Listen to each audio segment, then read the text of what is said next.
America and other free and open societies face crucial challenges and opportunities abroad that affect security and prosperity at home. This is a series of conversations with guests who bring deep understanding of today's battlegrounds and creative ideas about how to compete, overcome challenges, capitalize on opportunities, and secure a better future. I am H.R. McMaster. This is Battlegrounds.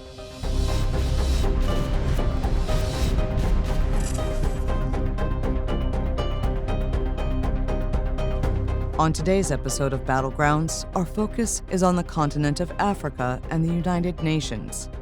Our guest is Vera Songwe, former United Nations Undersecretary General and former Executive Secretary of the Economic Commission for Africa. Dr. Songwe has held several crucial positions at the World Bank, including lead economist and an advising role to the managing director of numerous regions. She served as a country director for Senegal, Cape Verde, the Gambia, Guinea-Bissau, and Mauritania, and oversaw numerous projects across Africa and Southeast Asia. Dr. Songwe is the author of several articles on governance, fiscal policy, agriculture, and commodity price volatility and trade.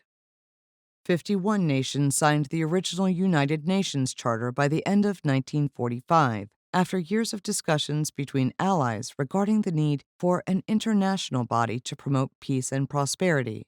The founding UN members, including only 4 nations of the African continent, sought to build a coalition that overcame the deficiencies of the League of Nations, which failed its mandate to promote peace when one member, the Soviet Union, invaded the territory of another, Finland, in 1939.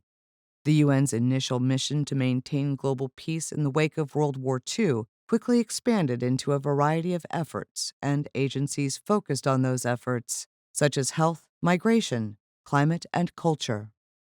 From 1945 to 1980, dozens of African nations gained independence from colonial rule and joined the United Nations. African UN members advocated for continued decolonization and expansion of self-governance on the continent. In 1958, the Economic and Social Council of the United Nations established the Economic Commission for Africa, or ECA, as one of the organization's 5 regional commissions. Its mandate is to promote the economic and social development of relevant member states, foster regional integration and collaboration, and to promote African development. The ECA aims to build a more peaceful and secure continent and bolster Africa's economic infrastructure. As the first female ECA Executive Secretary, Dr. Songwe played a substantial role in creating the African Continental Free Trade Area, responded to COVID-19 needs, led an economic recovery, built partnerships with private sector groups, advocated for women in entrepreneurship, and fostered sustainable economic growth. The African continent represents 20% of the Earth's habitable surface. 1.39 billion people, or 17.7% of the global population, live in Africa. The region's 59 countries range from low to high-income countries, and the continent accounts for 2.8% of global economic output. 22 countries are fragile or conflict-affected. The population of Africa could reach 2.49 billion by 2050, about 26% of the world's total, and 4.28 billion by 2100, about 39% of the world's total. The continent's young population and rich natural resources represent tremendous opportunity. But the continent's countries and regions face significant challenges associated with authoritarianism, terrorism and armed conflict, health security, water and food security, energy security, climate change, and migration. We welcome Dr. Songwe to discuss the future of the United Nations, as well as security, economic growth, and development on the African continent. Dr. Vera Songwe, welcome to Battlegrounds. Hey, it's really a privilege to have you here to try to do the impossible, which is to cover the African continent in less than an hour. Thank you so much for joining us. Thank you. Thank you for having me. First of all, Happy New Year to all our listeners and to you, and thank you for doing this. Oh, it's a privilege. It's a privilege to have you here, and I think it's so important for Americans to understand dynamics on the African continent. In the intro, we heard about the complexity, the diversity, the importance of the continent, the dynamic nature of the continent. And I just thought maybe I'd begin with a very general question, so you could maybe share with our viewers what you think the greatest challenges and opportunities are on the continent. Thank you again. And yes, you're right. And this is an interesting time to be having this discussion, because we're just coming from the US Africa Business Leadership Forum, hosted, of course, by President Biden, and I think which went very well. So this is hopefully we can continue and have more of these conversations on the continent. The biggest opportunity on the continent is, I think, the innovative capacity of the continent, right? It's the opportunity, the economic opportunity that the continent has. I've always said that we sort of went from, fighting for political independence to now getting into a stage, once we pass the African Continental Free Trade Agreement, fighting for economic independence.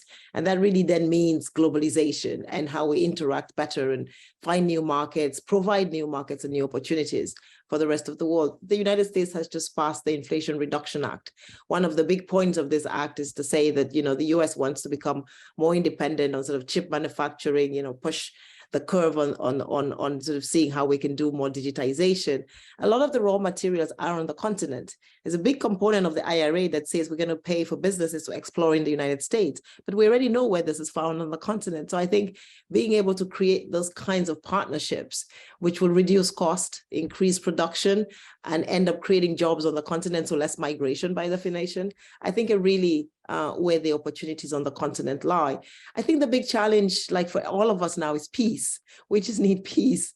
Globally, we need the fear, I think, as we all get into 2023, is that we're going back into sort of a splintered world. I don't want to call it bipolar per se, but are we going to have different sort of centers of tension and gravity, as opposed to coming together and seeing whether we can create spaces to have peace? We all know that a dollar spent in sort of protecting and ensuring and enduring peace is much, much better than the $16 that we need to spend once we have broken the peace. So economically, it makes sense for us to get back to peace across the world. And I think this is one of the biggest challenges that we're facing on the continent.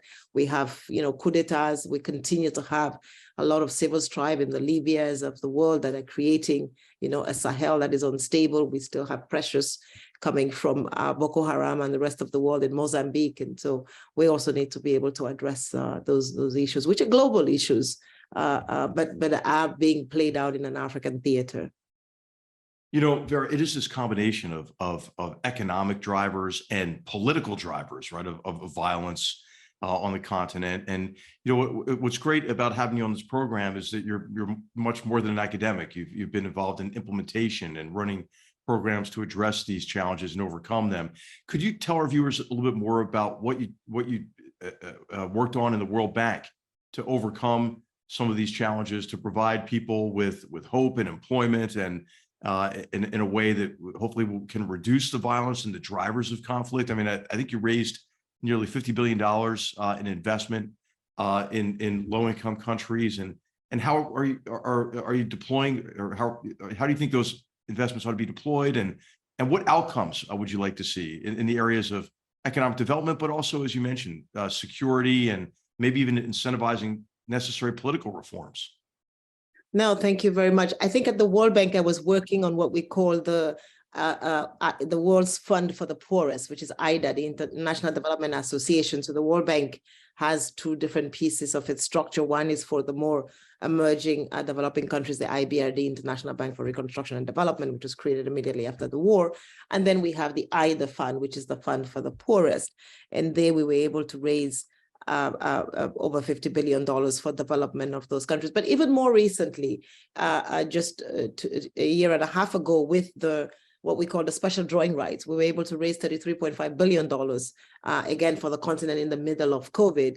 And a lot of those resources went to see how can we ensure that countries have access to the vaccines, that, once there is a crisis, as we all saw, African economies were losing anywhere in the order of $6 billion a month because of the shortages that $60 billion a month because of the shortages that we were witnessing across the world. If you take an economy like Morocco, that is a tourist economy, totally shut down under COVID, Seychelles, Mauritius, Kenya. And so what we were trying to do was see whether you could also put some resources, what you call social safety nets, which is sort of income transfers to some of the poorest people. Not very different from some of the packages that were issued in the United States. I think on the IDA, what we try to do is, for many of these low and poorer economies on the continent, the first thing that you need to do is build institutions. Building institutions, sometimes people don't realize, is not, there's no fancy building that you go and cut, right? There is no, but when you talk about building institutions, you go from, say, a country that has access to a growth program. I take Senegal, for example, before, which was growing at 2.3%, and today is growing at 6.7%, because in the interim, we're able to work with them to improve on their business procedures and bring more businesses into the country, improve on energy supply. So, you know, once you have a doing business framework that is respected, acknowledged, and recognized by the international community and the private sector, more business flows. If you take a country like Niger, you go from tax revenues to GDP at 5%, and you work with them and you grow it to 8, 9%,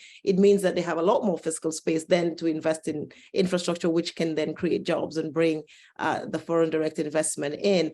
And many of these examples that we can in Mauritania, that went from, you know, you work with them to see how we can review and revise some of their shipping regulations so that businesses that are shipping on the shores of Mauritania, and by the way, that a western coast of Africa has some of the best shrimps in the world, if not the best shrimps in the world.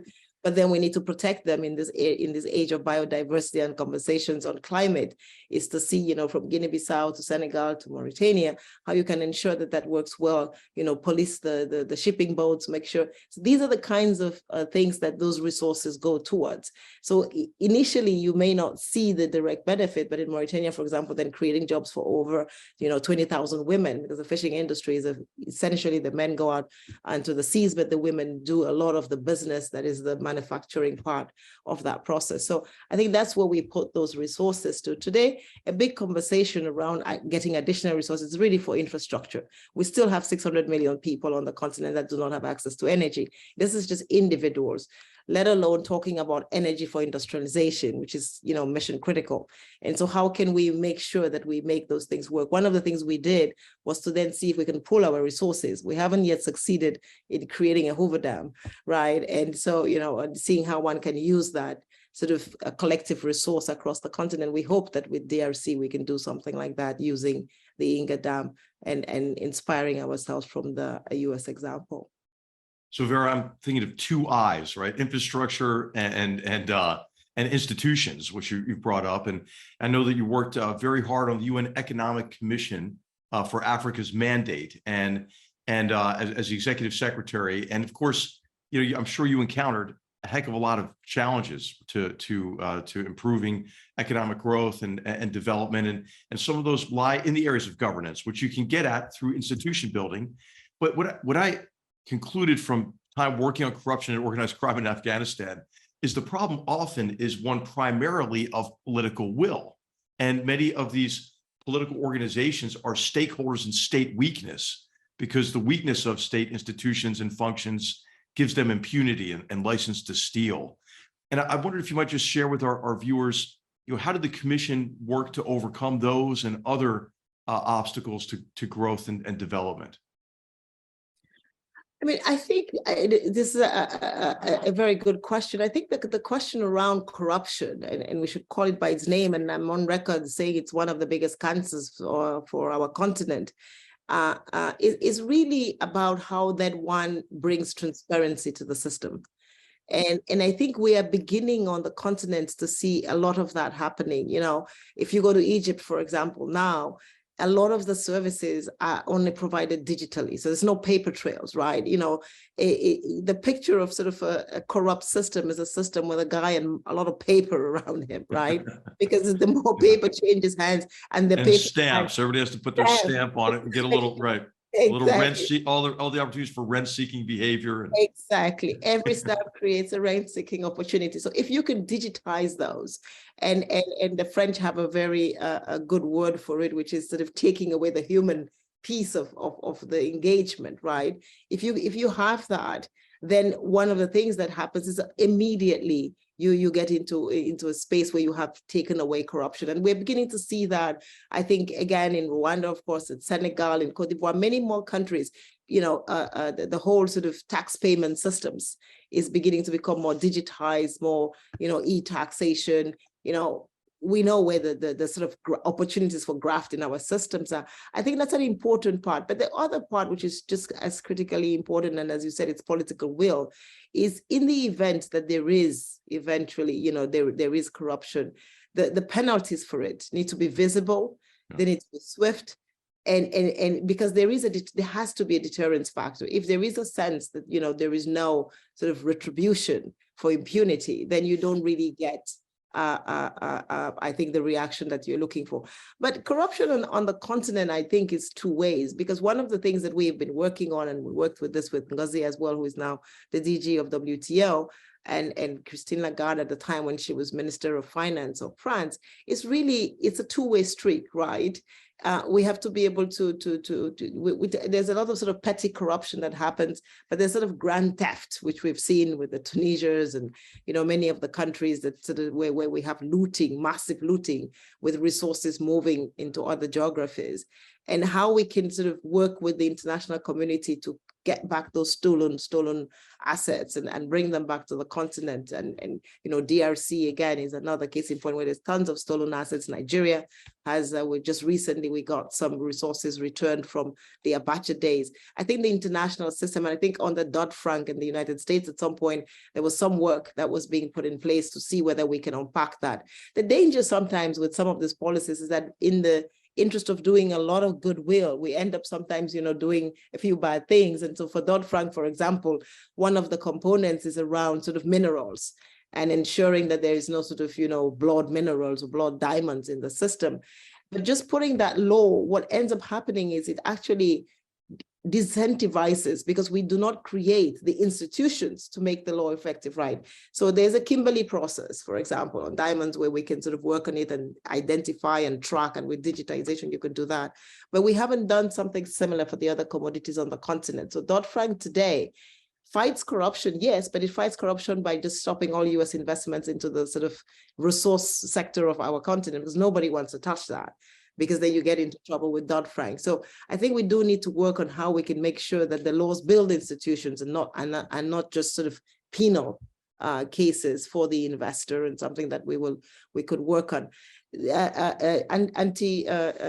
AML, where we can exchange information on corruption between sort of jurisdictions, so that we can ensure that we go after, the corrupt leaders. We've not succeeded on the continent in working with the Europeans and others now actually. Before, a lot of the resources went to Switzerland, right? But now we have, Singapore, Indonesia, there's sort of a diversity of jurisdictions where resources from the continent can go. And we do need, I think, global support and global efforts to see how we can ensure that, those resources stay on the continent. So it's a two-way street. The sort of fighting corruption conversation is what we do on the continent, which we can do with digitization of processes, and, as you said, stamps and taking away the paper. But then there is a sort of massive crime. I move from corruption to crime now, where 1%, 2%, 3% of GDP is being sort of looted, but kept in jurisdictions that are out of the continent, and how we can work together. And President Thabo Mbeki and the Economic Commission for Africa have done a lot of work on what we can do with illicit financial flows, how we can stop them, and ensure that those resources are put back for development in the countries that have them. Vera, this is a super important point. And for our viewers who are taking notes, I'm adding another I, which is incentivize reforms and transparency and accountability, and the development, as you're suggesting, of insulated investigative and adjudicative bodies, as well as maybe a fourth I, internationalize the effort to keep track of these illicit financial flows, but also the flows of weapons and narcotics and precursor chemicals for narcotics and so forth, all of which, of course, strengthens these organized crime networks and strengthens these insurgency and terrorist organizations as well. And, you know, I think now in terms of security, these are, of course, overlapping problems, right? Poor governance leads to the growth and strength of these organizations who gain access to all kinds of illicit trafficking, which then enrich them and make them sometimes stronger than the state and its security forces. I know that you also worked directly in security on, you know, how to protect civilians and UN personnel, especially in Ethiopia during the civil war. And I wondered if you might share, you know, some of your observations on that effort in Ethiopia, and what was particularly difficult and disappointing, and as well as what you were able to achieve there. Look, maybe just to go back again to that, we started with some numbers. So 50 billion is what we raised for the IDA, the International Development Association for the Poorest. 33.5 billion is what we raised under the sustainable, the special drawing rights for the continent. It is assumed that we lose about 50 billion a year on illicit financial flows that go to, exactly as you said, propping up this illicit organizations, from, you know, the Boko Harams to terrorism.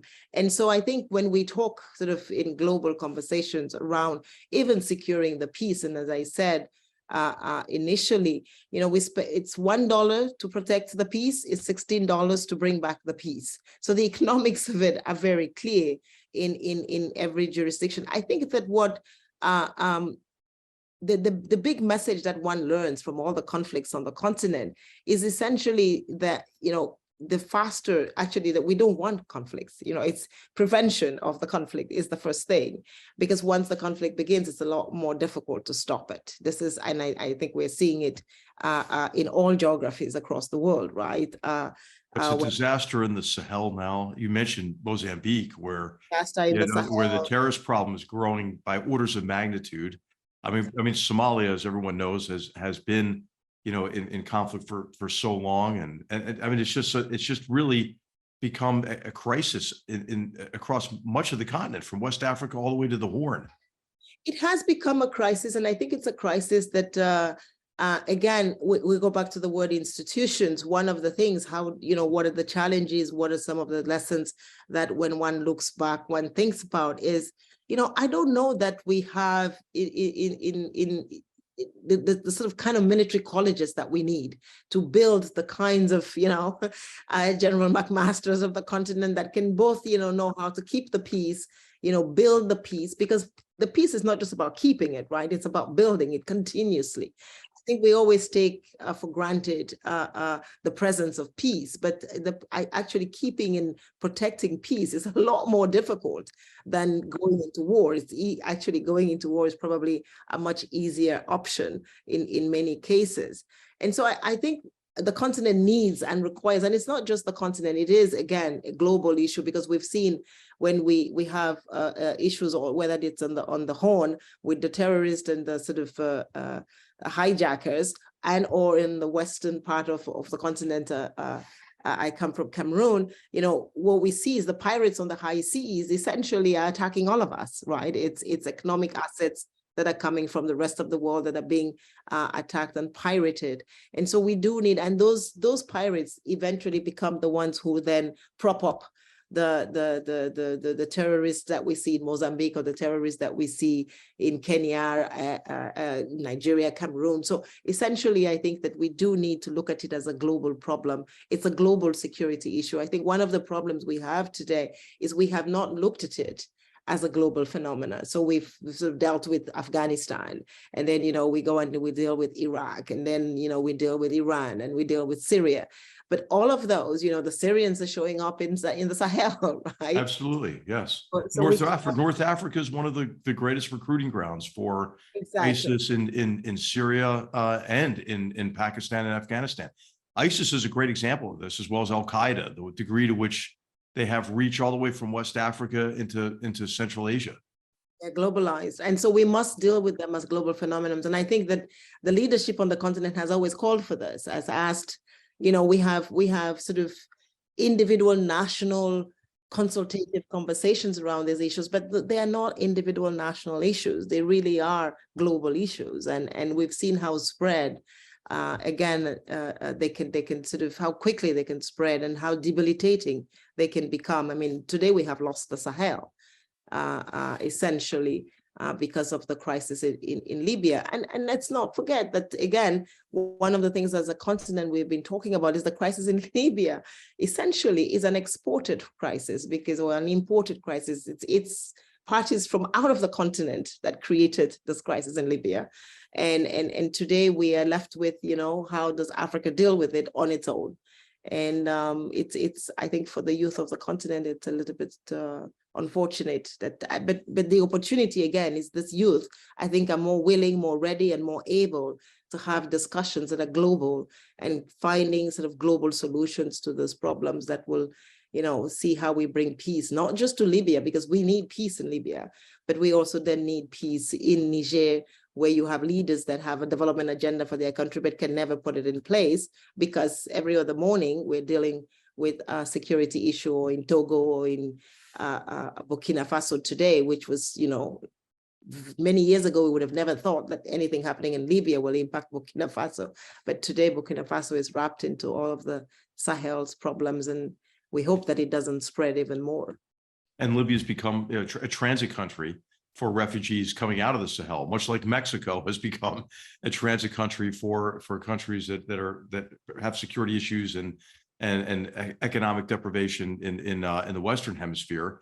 I wonder, of course, you do need willing partners locally, and some outside powers do not play a productive role, Vera. And I'm thinking, of course, of the Russians and how the Wagner Group has moved into West Africa. I'm thinking, of course, the role that China plays in so many countries that in sort of, I think, pursuing almost, I think you could say, a new form of colonialism with predatory loans and debt traps set for countries, and kind of just the extractive objectives of the Chinese Communist Party associated with minerals, like in the DRC, for example, where you see them employing child labor, or almost a kind of a form of slave labor, and so I wondered if you might share with our viewers what your assessment is of the role of some of these other outside powers, especially Russia and China, and what more might be done to partner with local leaders to help convince them, hey, focus on the eyes, right? Institution building, what we're talking about,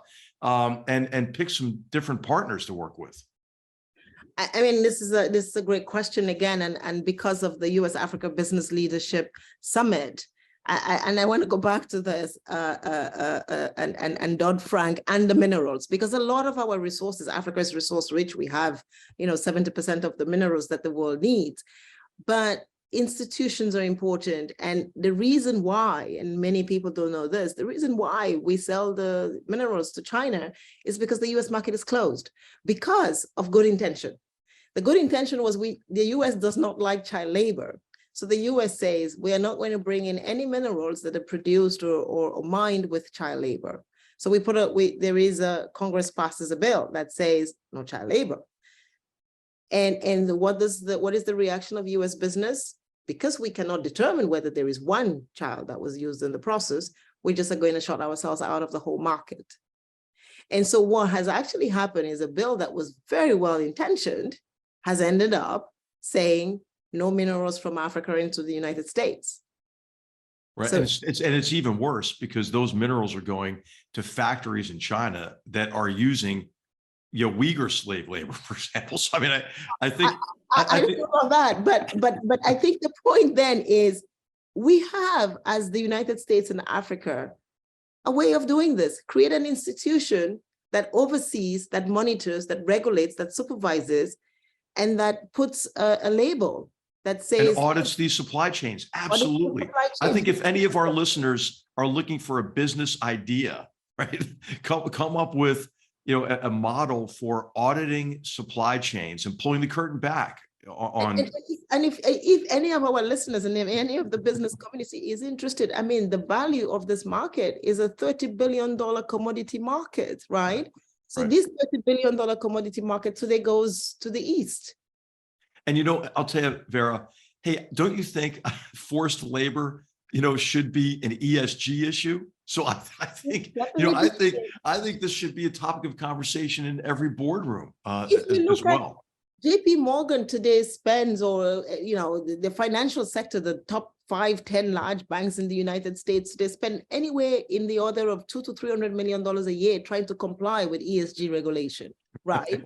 Imagine if we created one institution, $200 million, $300 million a year, to make sure that all the minerals coming out of the continent are certified, are verifiable. We will create even more jobs, interestingly enough, because it will be a service industry to certify every mine that is, producing, whether it's the cobalt, whether it's the lithium, so there is a business case there for it. And I think the US is the leader. Again, I go back to the Inflation Reduction Act and the $65 billion that is in that act to go and source minerals for the United States, sort of digitization and independence, I think, and chip industry independence. I think if we worked with and batteries and magnets and everything. Zambia, Mozambique, Botswana, we can all do these batteries for you, but come to us, invest with us.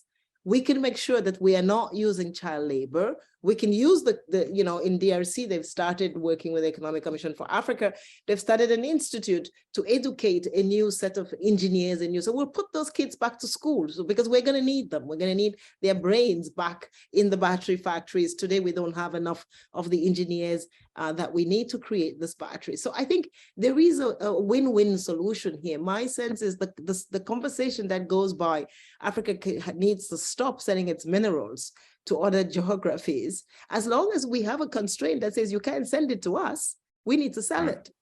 Okay, Vera, I'm thinking of another I, information, right? Providing information about these supply chains, pulling the curtain back on them, and then also informing, I think, the African public as well, especially about China's practices, right? The new vanguard of the Red Army, the Chinese Communist Party, is a Chinese national bank official with a duffel bag full of cash, who pays off officials, indebts that country for multiple generations.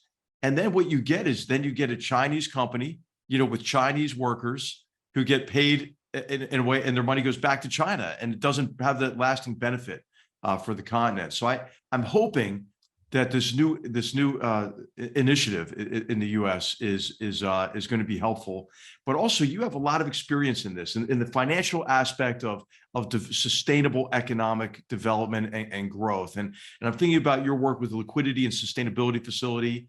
And could you share with our viewers how we need to revise and adapt the global financial architecture to foster growth and development in Africa, and of course, with benefits across the world?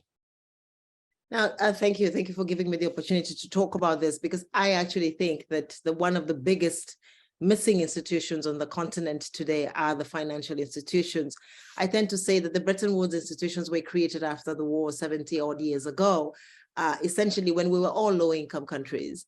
And today, 75% of the African continent is middle income or developed emerging market economies. And the infrastructure for that is like roads, right? We had farm to market roads, and now we need interstate highways. And we don't have the interstate highways to go with the stage of development we have arrived at in the financial space. And so what are we trying to do with the Liquidity and Sustainability Facility? Essentially, today, when Africans go to the markets to raise resources for their development, and this is important, critical, and needed, because the sort of development institutions, the World Bank, the IMF, the EIB, and the bilaterals do not have enough resources for the continent to develop. So we need more. Where can we find those resources? In the markets. There's trillions and trillions of dollars in the market that everybody accesses, the developed as well as the developing world. However, one of the reasons why we can access those resources is because there is a market infrastructure there that allows us to use those resources while the owners of those resources do other things with them. And so there's a whole collateral management system around access to markets in the financial sector that Africa does not have. So when you issue an African bond, or if you go to the markets to get resources, people don't want to buy your paper, or they buy your paper, but they in some sense charge you for the fact of keeping your paper, because they cannot resell your paper. They cannot convert it into liquidity very quickly.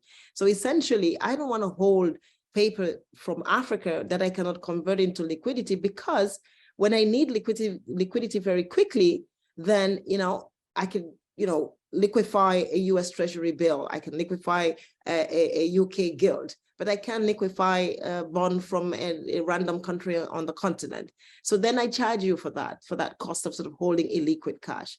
What the Liquidity and Sustainability Facility is doing is to say, we're going to take away that component. We're going to create a secondary market so that you can also make liquid Africa's bond issuances as quickly as you want. That immediately creates more resources in the system. It gives more equity, more liquidity to the system.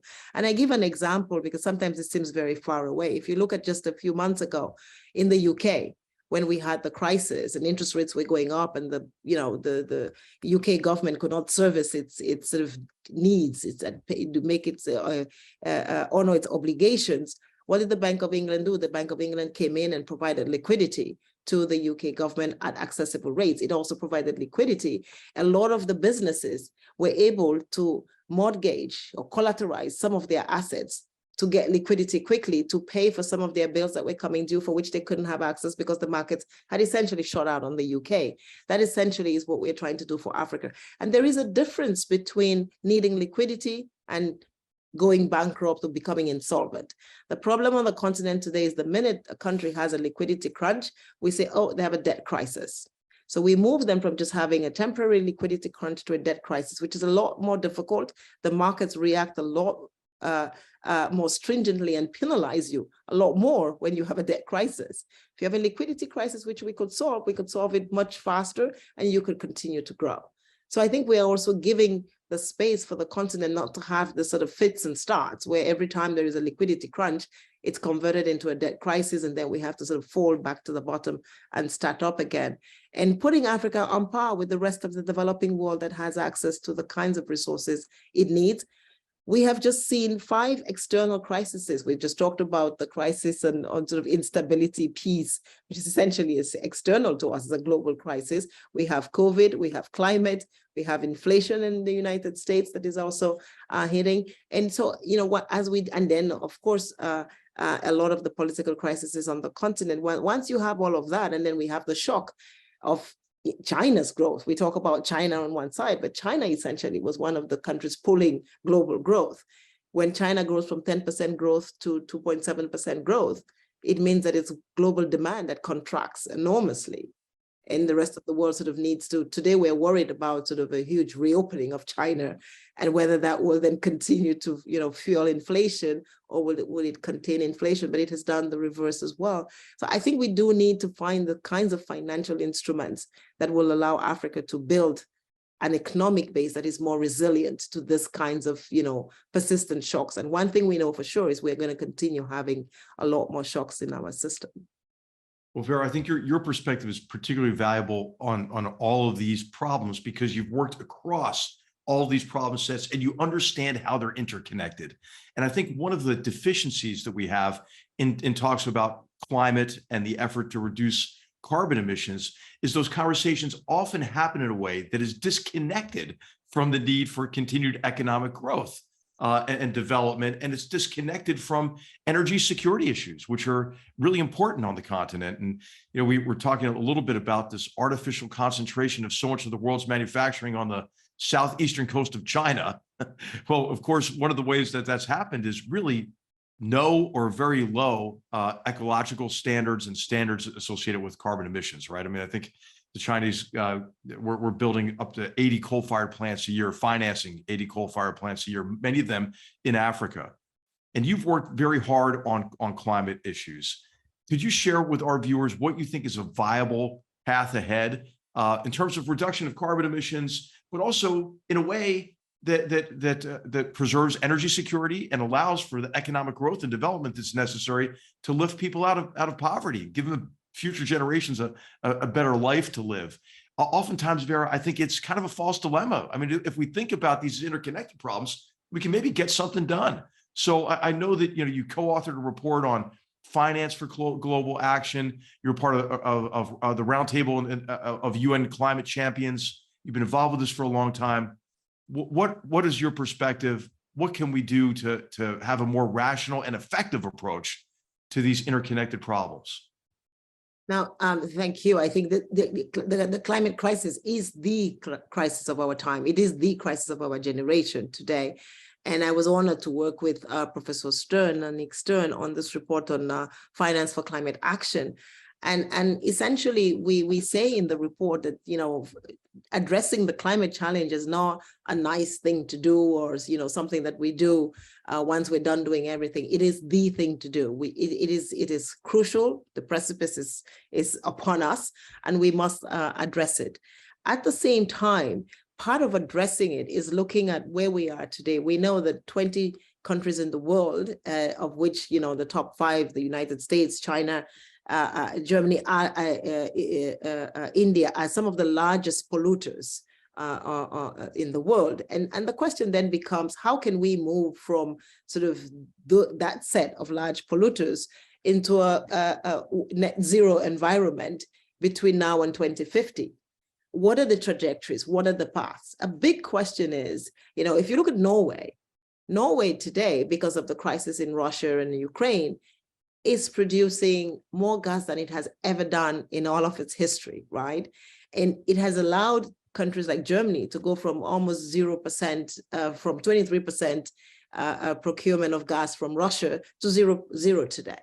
Essentially, they have substituted all the gas that they were getting from Russia with Norway. This is fantastic with Norway and the Netherlands, by the way. Norway has even gone to reopening some coal plants. And so the conversation that we have on the continent is, if we can afford for a Norway that has all the sophistication, all the technology to quote unquote leapfrog to clean technology, to still go backwards and retrocede into coal, then it is almost impossible not to have the conversation that says Africa, that has an abundant supply of natural gas, should not use its natural gas. Again, the global emissions from Africa are 4% of all the emissions of the world, right? And even if we were able to triple our gas production today, we will only increase that sort of global emissions number from 4 to 5. So the dent that we are making is not big. However, because we are not using gas, which is slightly cleaner, we're using diesel. So half of the car fleet in Nigeria is diesel, right? Half of the car fleet in DRC, or even 60%, every house in Nigeria is powered by a diesel engine. If we could replace all of that, the net benefit, again, is much, much bigger. So I think the conversation here, and prior to the war in Ukraine, there was a conversation about no use of gas. Now we talk about energy security. The United States is exporting gas to Europe, right? Because the United States is assuring. And I think what we can do is ensure, by working with Africa, which has actually an abundant supply of gas, probably much cheaper to procure, to see how we can fast track that transition. Right. And then once you've done that, can we then do a sort of gas to hydrogen? Absolutely. Building gas to hydrogen cycles, and make sure that we then actually transform. So there are two parts. The first part is the developing world needs to begin to look at sort of pulling itself out of fossil fuels. The developed world needs to stop. The developing world needs to look at what is that transition. So for Africa, we have a transition which needs gas. And so we can argue that that transition is important, and give us, and the IEA anyway says that even if all of us were to stop using gas today, we don't have enough renewables. This is where the battery conversation comes in. Right. Able to power the industries that we need. So there is still a transition period. Within that period, we should make sure we do not create stranded assets. This is the important thing. No investment that goes into the energy sector today should be an investment that will be stranded in 15 years. And hence the reason to start doing combined cycles of energy production. Yeah. Vera, I mean, you've made so many important points here. I think global energy demand is going to go up by 50% between now and 2050. Renewables will only cover 28% of that. The largest reduction in man-made carbon emissions ever was really the conversion from coal to gas in the United States, based on a free market dynamic of available, cheap gas. And by the way, US gas is a heck of a lot cleaner than, for example, Russian gas. So it's really standards as well for the carbon that's generated in the extraction and transit process. And then your idea, I think, is really important, of gas infrastructure that can be converted to hydrogen and then be combined maybe with these EM squared or next generation nuclear reactors, which I think we need to rename to clean fusion, because people get freaked out when you hear nuclear. But but you need this whole range, and renewables. You need everything, and we could do it, but we have these irrational impulses like, okay, all electric cars. Well, hey, if those electric cars are recharged with electricity generating a coal-fired plant, that's even worse, Or hey, get more solar panels from China. Well, those solar panels are manufactured in the dirtiest way possible. So I really think, again, it gets this point of information, and supply chain audits and just being rational human beings, when we come up with these solutions. Information is, as you said it well, information is really the key. When you look at the coast of West Africa, Senegal, Mauritania, or you go to Mozambique, I think today one of the abominations of the continent of Africa is that we see gas, leaving Mozambique, leaving Algeria, leaving, and going to Europe. But we're having the same conversation that says, but Africa cannot produce its own gas in Nigeria, right? What you need to do is go to Nigeria and say, you guys have diesel. Let's convert every diesel engine into a gas engine with the sort of, end game of eventually having a fusion process through hydrogen or nuclear, because we know that nuclear is going to be the end game at some point. I think that if we could do that, or hydro, because we have a lot of hydro on the continent as well, can we, again, and look at how we use some of our hydro assets. But it is this, I think we should just call it by its name. It's the hypocrisy of the conversation, right? Where there is a lecture about, don't use gas. And then one day we say, oh, no, this is not about, just growth and development. It's about energy security. In Africa, energy security is growth and development, and growth and development is about energy security. So our kids cannot go to school, or the school day ends on the continent for an average kid at 5 o'clock when the sun goes down. We cannot innovate with that kind of access to electricity. So we needed a lot more. So for us, it's a livelihood sustenance security problem to have the right kind of energy. But as you said, the United States has one of the cleanest gas and LNG standards. Getting, agreements between the so today the United States has guaranteed German energy security. Fantastic. Why doesn't the United States work with Mauritania, Senegal, Mozambique to produce LNG that is needed to send to Germany? Right. We can do this. I think these are the kinds of processes. So rather than saying we'll go and explore for gas in some other pipeline that is coming out and create all kinds of political conversations in the United States, we have gas in Mozambique. Bring in into Mozambique and let's send it to Germany. Everybody will be the better off. And the EU is one of the major customers now for oil imports.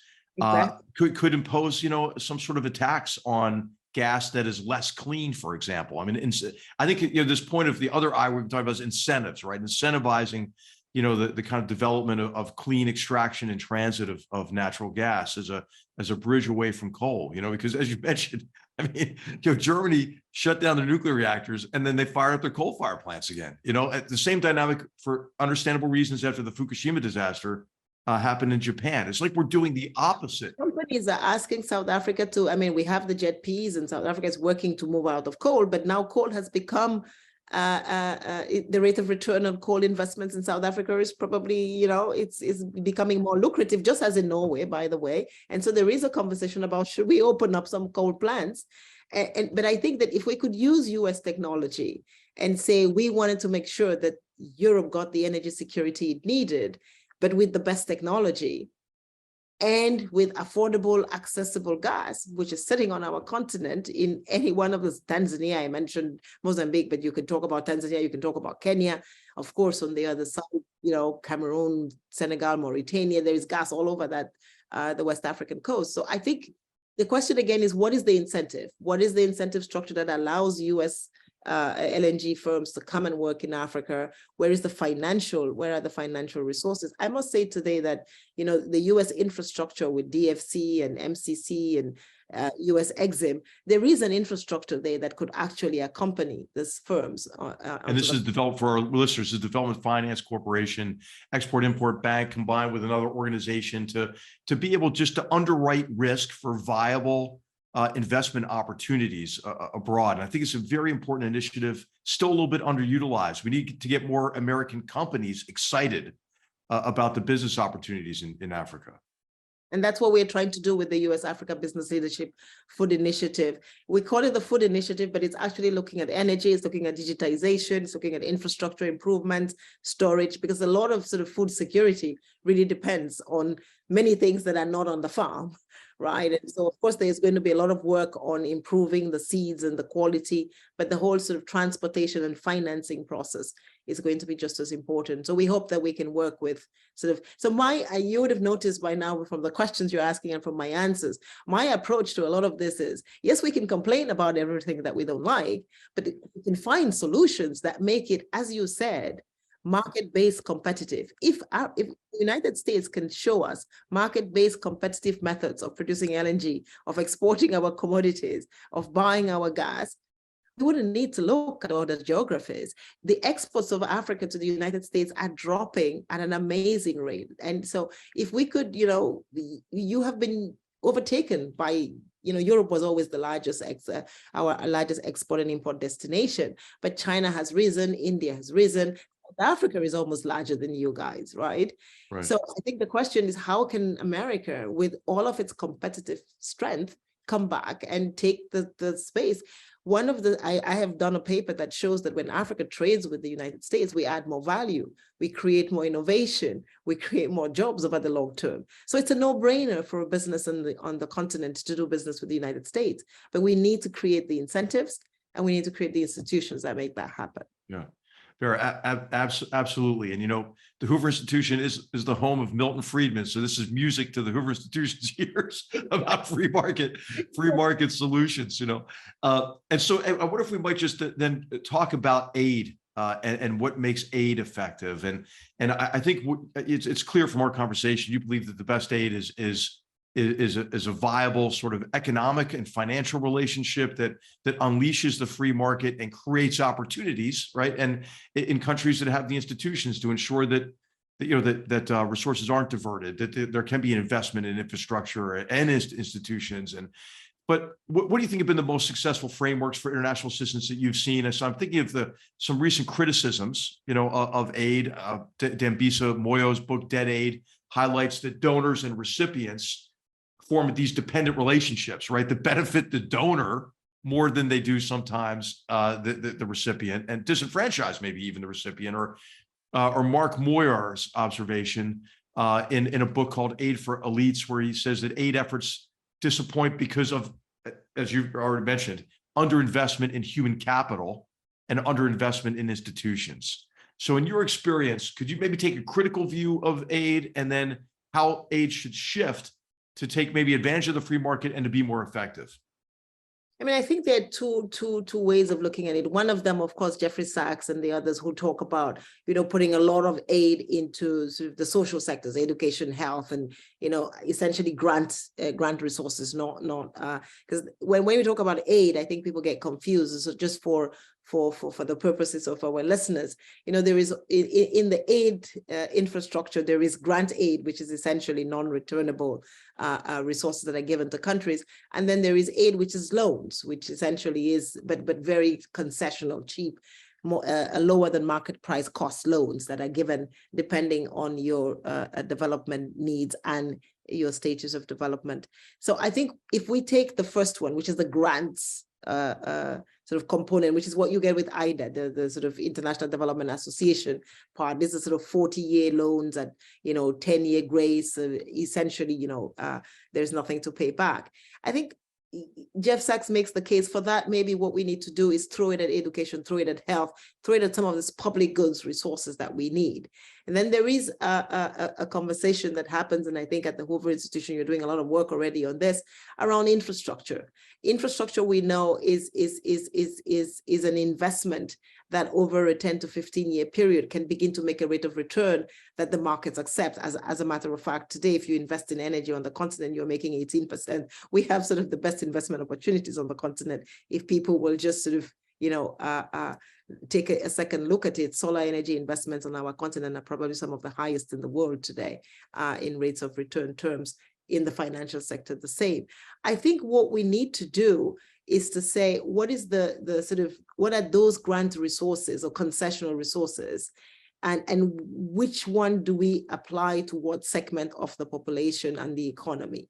If you have sort of equity type resources, maybe put them in infrastructure, because there is a rate of return which is pretty quick in digitization in the financial sector. I think one of the problems we've had with aid today is that aid sometimes crowds out the private sector. And so in trying to do good, we're essentially holding back development, because we crowd out, you know, a private sector in and of itself. So if you have a banking financial sector that is giving out sort of loans at market rates to the agriculture sector, maybe at, let's say, at 3%, and you bring in an aid program, you know, that says, oh, you know, we want to bring some aid, we're going to give out loans at 1%. The bank closes down, you give out loans at 1% for 1.5 years. Clearly, you are not making any returns, because the bank had established that the market break point was 3%. You give it at 1% for, you know, however the terms of the grant are. After 2-3 years, you close down, but the bank is gone. And so essentially what you have done is you've sort of taken away a market for a much longer period, because you were trying to sort of do good. I think one of the things with the donor communities, we try to get this very quick results very quickly, at the detriment sometimes of building long-term sustainable institutions. And so again, 70 years later, a lot of the development on the continent is happening in the private sector, is happening with government-owned finances. And so aid must be an addition to that, and not sort of, right now, we in many of our economies, we kind of still have the tail wagging the dog, right? We sort of have the aid resources determining policy.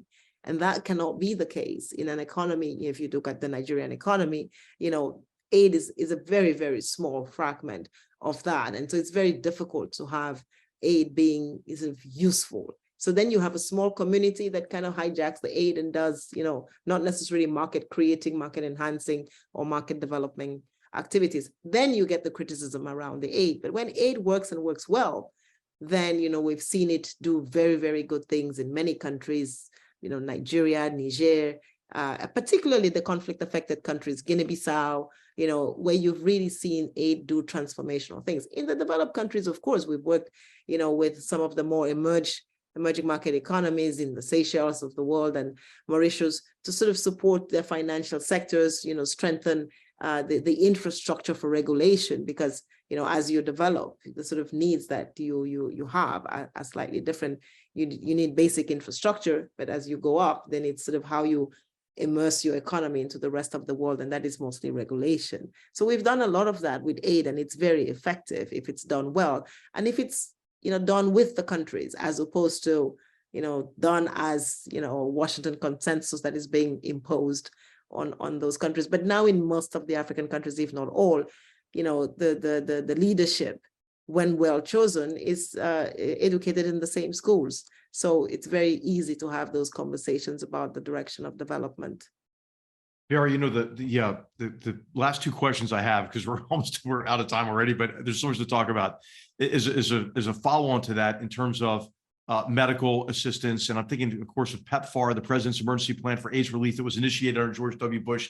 That was a successful initiative. You've been involved in trying to get COVID vaccines and vaccine manufacturing into Africa, and I'm sure you've encountered obstacles there. But I wondered if you might share your thoughts on medical assistance and medical health security issues on the continent, and maybe with PEPFAR as an example, and then maybe also, you know, talk a little bit about education. Right, by 2030, young Africans are expected to constitute 42% of global youth. But a low percentage of those young people are in school. I think it's you know, for example, half of the children in sub-Saharan Africa between the ages of 6 and 11, I think, you know, and half of the children between the ages of 12 and 14 are not in school. So could you maybe, I know it's impossible to cover this, but could you talk about health security and also education, and what the trends are, and what more might be done to improve health security and education? First of all, let me just add, because I think I know it's the 20th anniversary, it's the 20th to 25th anniversary of PEPFAR. So I just want to say, I mean, it has been probably one of the most successful signature projects of the United States on the African continent. And part of the success of PEPFAR has been that it has worked with local institutions. It has strengthened local institutions, both from service provision to research and technology. And now the new head of PEPFAR, of course, Dr. John Kengasong, is looking to see how one can open up that a little bit more. I think these are the kinds of initiatives we must build on, understand why they work so well. Today, PEPFAR is a $130 billion initiative. It wasn't $130 billion when it was launched, but it's staying power, and it has transformed lives, particularly in Southeast Africa, where, when we had the first AIDS epidemic, there was really just a disaster that was going on in those parts of the world. However, PEPFAR is one project. At the end, when COVID hit, and some of the work that we did at the Economic Commission for Africa, we showed that Africa was still importing over 95% of its pharmaceutical needs from outside the continent. We were just not there in terms of producing, in terms of manufacturing, in terms of market making. And I think one of the things that COVID did was bring that to light, the kinds of dependence, just like in agriculture and wheat with Russia and Ukraine, the kinds of dependence that we had.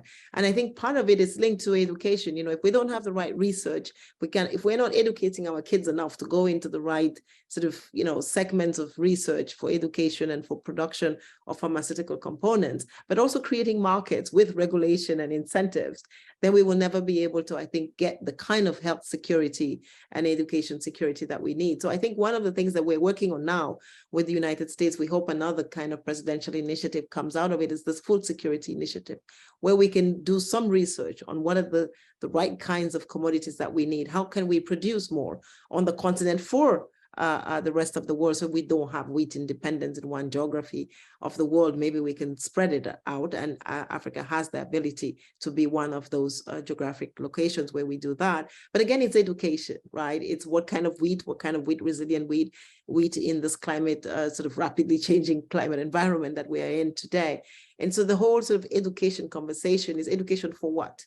And what are we going to use the youth for? It's not about sort of, for a very long time, we put kids to school, 90% of our kids in school, but maybe only 40% of our kids actually learning something that is useful for the future. And I think that's the conversation we need to have around education, is education for what kind of agriculture, education for what kind of technology, education for what kind of health security into the future. Education, we need education for what kind of energy production. We have the hydrogen, but we don't have the engineers to produce it. So we need to come to you to help us see how we can convert our raw material into something that we can actually put to market as a commodity.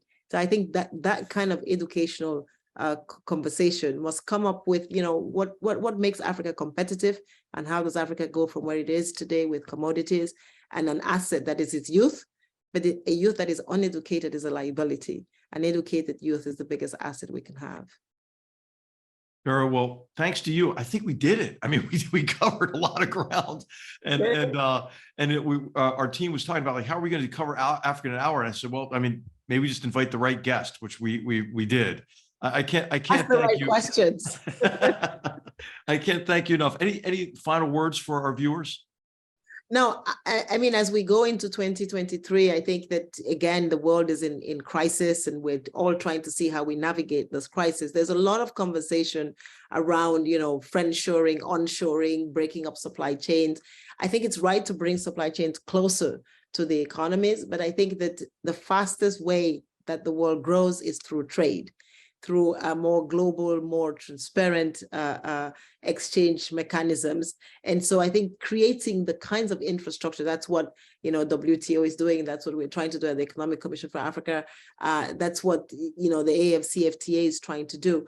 But we need a take on Africa that is a new take. There is a new generation of African leaders today that is able to provide the gas resources that are needed in Europe, that is able to provide the wheat that is needed in the world, that is able to provide the chip production that is needed in the United States. But the only way that we do that is that we do it together. and that we work together to create the incentive structure that works for both. And I think we can do that. So my sense is give Africa another look. We have the peace problem and we do need to solve it. So I think we also need to continue working on that end. And I still believe that we need military colleges sponsored by the United States that will help us get, leaders that are a little bit more, that understand the cost of war and the benefits of peace so that we can build that faster. Dr. Vera Songwe, on behalf of the Hoover Institution, thank you for helping us learn more about battlegrounds, or what we hope will not be actual battlegrounds, but learning more about the continent of Africa. We have good battlegrounds, economic battlegrounds. Economic battlegrounds, right. It's a metaphor. It's a metaphor. Economic battlegrounds, yes. and you've helped us learn what more we can all do to build a better future for generations to come. Thank you so much for being with us. Amazing show, and thank you for giving Africa the opportunity to sort of come alive and with the show as well. So thanks for everything you have done. It's an honor to have this engagement with you, and I think many of us think the same. So I speak for many of us. Thank you so much. Vera, thanks. Honor's mine. Thank you so much. Thank you. Battlegrounds is a production of the Hoover Institution, where we advance ideas that define a free society. For more information about our work, to hear more of our podcasts, or view our video content, please visit hoover.org.